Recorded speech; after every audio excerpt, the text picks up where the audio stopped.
আগস্টের প্রথম 17 দিনের রেমিটেন্স প্রবাহ বেড়েছে 25.6%।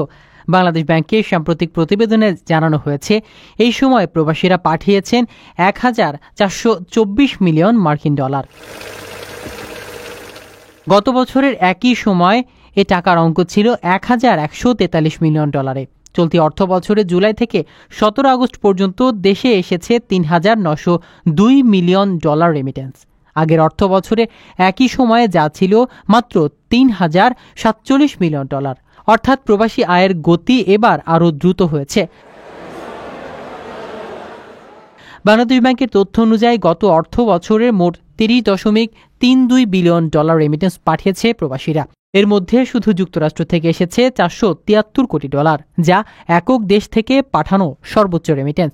আমেরিকার পর দ্বিতীয় অবস্থানে রয়েছে সৌদি আরব, যেখান থেকে এসেছে 426 কোটি ডলার। তৃতীয় অবস্থানে সংযুক্ত আরব আমিরাত, যেখানে প্রবাসীরা পাঠিয়েছে 416 কোটি ডলার।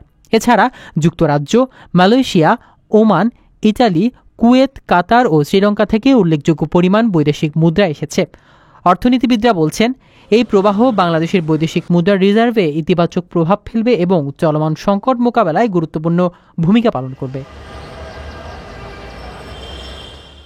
আপনার স্বপ্নগুলো আকাশ ছুবে প্রবাসীর হেলিকপ্টারের মাধ্যমে। বিয়ে, জন্মদিন অথবা যে কোনো বিশেষ প্রয়োজনে হেলিকপ্টার ভাড়া করতে যোগাযোগ করুন স্ক্রিনে দেয়া নাম্বারে। প্রবাসীর হেলিকপ্টার, নিরাপদ ও সাশ্রয়ী বাহনের বিশ্বস্ত নাম।